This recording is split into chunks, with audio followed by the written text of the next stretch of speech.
Boa noite a todos, aqui é o Yukias do canal Yukias Magal. Eu quero trazer para vocês essa matéria que está aí no Terra Brasil, né, do que está acontecendo. Continua, né, aquela perseguição aos cristãos na Nicarágua. O amigo do nosso atual presidente brasileiro, né, Daniel Ortega. Hoje, olha só, contas bancárias da Igreja Católica da Nicarágua são congeladas por determinação de Daniel Ortega. Matéria do dia 28.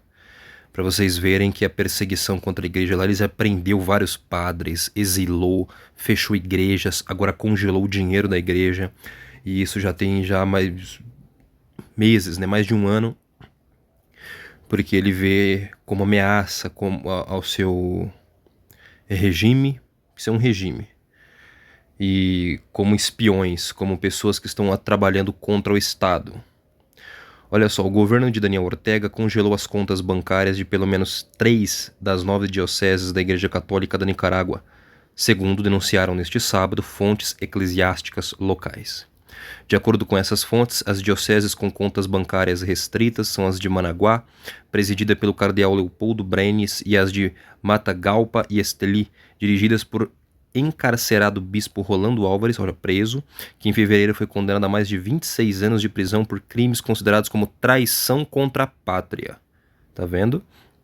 Por sua vez, você vai ver, irmãos, isso aqui é um teste que hoje ocorre na Nicarágua. Muitos já estão fugindo de lá, não é? Por essa batalha contra o cristianismo católico ali. E traição contra a pátria é bem amplo, tá? Quem falar contra o Estado, quem não for pró-Estado e o regime, será visto como um problema. E os cristãos vão ser vistos assim no mundo inteiro, porque o cristianismo ele já tem o seu rei, ele já tem o seu próprio reino, tem o seu rei, o seu Messias, tem o seu Deus, tem a sua lei. E aí isso vai ser visto pelos estados do mundo afora, né? Principalmente num estado cujo Daniel Ortega é um comunista, não é? Aí você já imagina que realmente as duas ideologias não batem. Por sua vez, o cardeal Brenes disse ao portal Expediente Público que não podia confirmar o congelamento das contas bancárias das dioceses e que no momento está vendo como resolver a situação. Já o presidente da Conferência Episcopal da Nicarágua, Bispo Carlos Herrera, declarou à plataforma Despacho 505 que recebeu informações sobre os problemas com as contas bancárias das dioceses, mas que não foi notificado oficialmente. Transferências negadas. A pesquisadora exilada da Nicarágua, Marta Patrícia Molina, publicou capturas de tela, tentativas mal sucedidas de fazer transferências bancárias para as contas da Arquidiocese de Managuá. Verifica se a conta inserida está correta e tente novamente, né? Sua transferência não pode ser realizada e conta inválida, entre aspas. São, entre outras, as mensagens que surgem na tela quando se tenta fazer uma transferência para a mesma.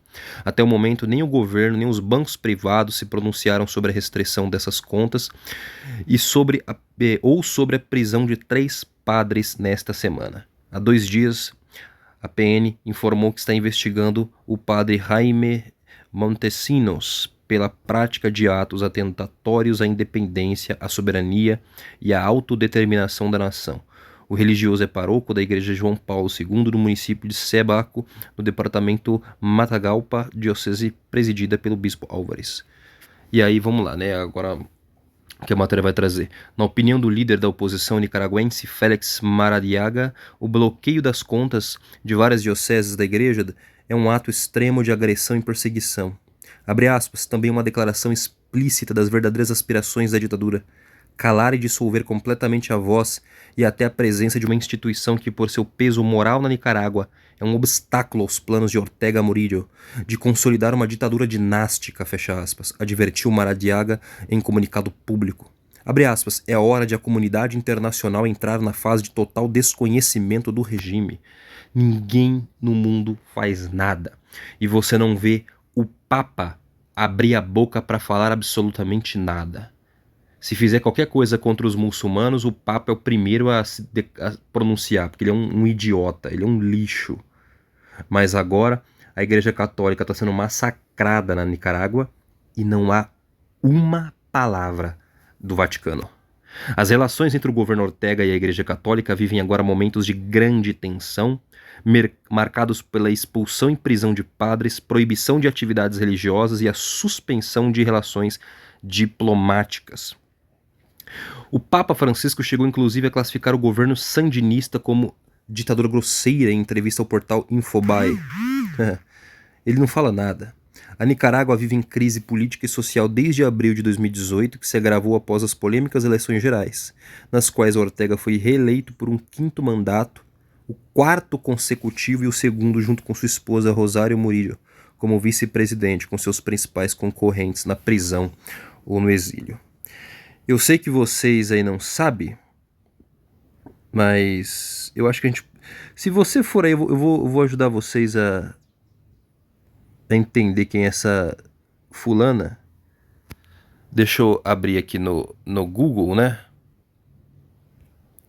A gente abre aqui no Google.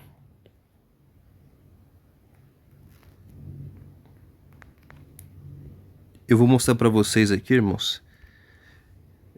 Quem é essa fulana, né? Essa aqui é a esposa dele. Tá bom? Esotérica e autoritária. Olha como ela se veste, tá? Essa mulher, ela mexe com a alta magia, tá bom? Alta magia, bruxaria das mais altas, a esposa do presidente da Nicarágua. Para muitos dos cristãos do mundo que não entendeu que existe massivamente nas nações do mundo, nas grandes instituições do planeta, nos órgãos internacionais, existe uma guerra ao cristianismo. Mas os tontos dos cristãos do mundo não percebeu ainda. Eles não percebem o que está acontecendo. Essa matéria do UOL. Esotérica autoritária Rosária Murillo é o rosto da ditadura na Nicarágua. Mulher de Daniel Ortega e número 2 do regime. Ela costuma representar o líder em eventos públicos, tá bom? Vocês veem a matéria aí, ó. BBC, né? Quem é Rosária Murillo, tá bom? Outra matéria do BBC News Mundo, a esposa de Daniel Ortega e co-presidente da Nicarágua. Qual é o seu verdadeiro poder? Né? E aí vocês vão entender tudo. Eu vou deixar as matérias aí na descrição. Graças a mais do que provável 4ª reeleição do Daniel como presidente, uma mulher que o mesmo presidente qualifica como co-presidente. Trata-se de sua esposa, que será vice-presidente pela 2ª vez e que nos últimos anos viu sua influência no governo aumentar a ponto de muitos duvidarem que seja realmente ela quem toma as decisões mais cruciais. O próprio Ortega não economiza em reconhecer sua importância. Aqui temos 2 presidentes porque respeitamos o princípio 50-50. Aqui temos uma copresidência com a companheira Rosário, disse no final de outubro. Olha só, sempre que ele, com seus discursos e aparições públicas, Murillo se tornou uma figura tão poderosa quanto polêmica, principalmente por sua situação nas manifestações populares. Aos 70 anos, a Murillo é uma mulher baixinha, facilmente reconhecível por suas roupas de cores vivas, seus anéis e pulseiras que muitas vezes são combinadas com mensagens relacionadas ao amor e à paz. Companheira tradicional de Ortega, por décadas, La Chayo, como é popularmente conhecida, é muito mais do que sua conselheira. É um elemento fundamental na tomada de decisões, e assim continuará sendo. Mas o fato de poucas decisões importantes serem tomadas sem aprovação de Murillo não significa que Ortega tenha concedido poder a ela, mas sim que elas, de alguma forma, complementam suas funções. E aí, ela sempre aparece assim, né? Ela tem influência grande. Vamos lá. Segundo Fabian Medina, autor da biografia não autorizada de Ortega, El Preso 198, Murillo é como mãe executiva de uma dupla que se complementa perfeitamente. Murillo é mais extrovertido, mais impetuoso, mais raivoso e impulsivo, e Ortega é mais atraído e introvertido. Mas ela é diferente. Não gosta de ser contrariada, toma suas decisões e é vingativa, rancorosa e muito enérgica. Trabalha o tempo todo. E aí, você já imagina, né?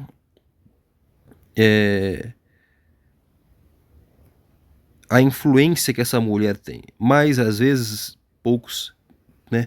Quantas vezes na história nós vemos que o homem sobe ao poder, mas a influência que a mulher tem sobre ele é tão forte que é ela que governa a nação por trás.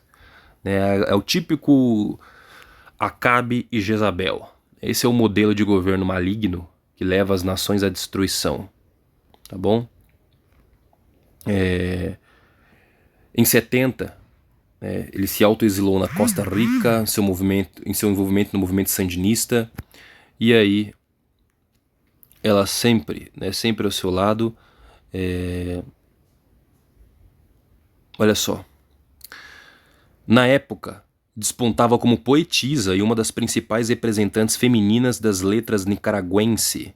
Segundo seu próprio relato, começou a escrever por necessidade de expressão após a falência do seu filho, em um terremoto em 73. Durante a primeira presidência, em 85 e 90, ela aproveitou o cargo para que a cultura tivesse um espaço transcendental no plano do governo. Esse aqui é o Chávez da Venezuela, também, tá bom? Ele é adepto da bruxaria, da feitiçaria, e ela tinha influência. E pouco você vai ouvir sobre isso por aí, você não vê muita coisa às claras, né?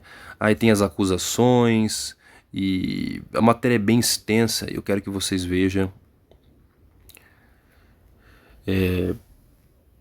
Leia tudo, tá bom?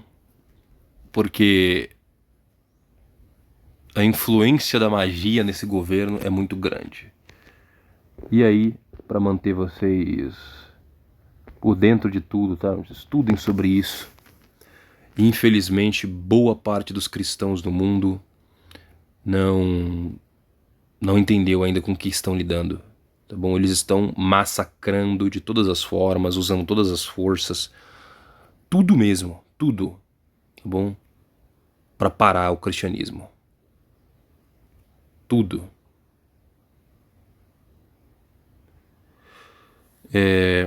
A matéria da Isto É, né? Os Estados Unidos vivem o colapso do mito da perfeição. Ela é contra os Estados Unidos, eles têm uma luta ferrenha contra os Estados Unidos da América, porque eles se veem, né? O comunismo é o último estágio da humanidade. O último estágio. O capitalismo seria um meio, uma transição para alcançar o comunismo total. Só quero que vocês orem mais, tá bom? Estudem sobre o seu país, sobre as influências. E o presidente é muito amigo dessa figura aí, né? O nosso presidente atual.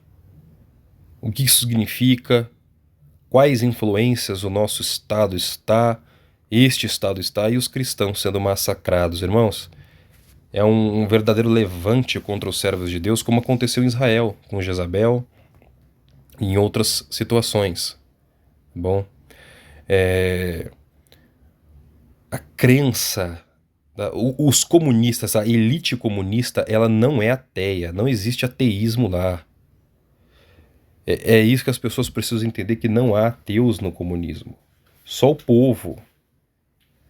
Olha só, esoterismo e repressão, a receita do sinistro casal no poder da Nicarágua, cada vez mais corrompidos pelo poder. Daniel Ortega e Rosário Murillo chefiam uma espécie de seita maligna que se passa por regime político.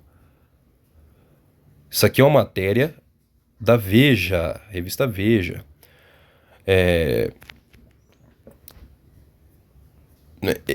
Ele é o presidente e ela é a vice, ou vice-versa, considerando-os como Rosário, conhecida como La Bruja. Bruja, ela é chamada de La Bruja, a bruxa. Influencia cada mínima ou máxima medida o ex-chefe guerrilheiro. Dos tempos românticos do sandinismo, um movimento revolucionário que se formou para derrubar um ditador de folhetim, Anastácio Somoza, nada restou. Muito menos da revolução ou das ideias de esquerda, que pelo menos partiam do pressuposto da superioridade moral e de um desejo de promover o bem comum. Aliás, nem antigos companheiros sandinistas escaparam da onda de repressão, desencadeada ao longo de mês em novembro, né? E aí, olha, com popularidade de 20%, ele não está deixando margens de azar. E aí eu quero que vocês só chegar, né? Na parte da influência maléfica. Sobre a parte que fala dos envolvimentos, né?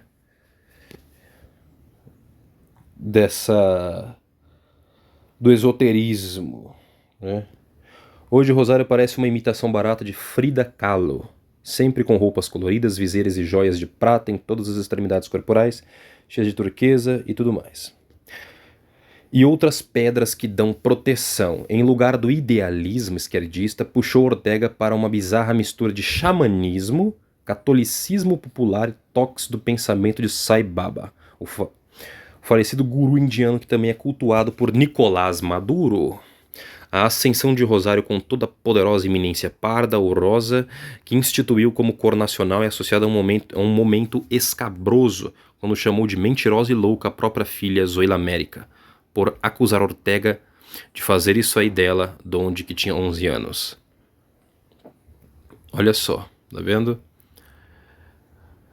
Toda essa esquerda latino-americana tem uma influência desse xamanismo, né? Dessa alta magia, que inclusive, irmãos, eles fazem uso muito forte dos psicodélicos, né? De drogas alucinógenas, para entrar em sintonia com o oculto, né?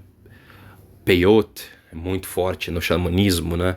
E vocês precisam também estudar sobre isso, que eu não vou entrar em detalhes aqui, porque não pode falar aqui sobre isso, né? Então, essa mulher está levando o governo a tomar as atitudes que estão tomando e levar realmente um conflito contra a força católica ali dentro, tá bom? Eu vou deixar vocês com essas informações. Até o próximo vídeo, se Deus permitir e vivermos. Fiquem firmes e até mais.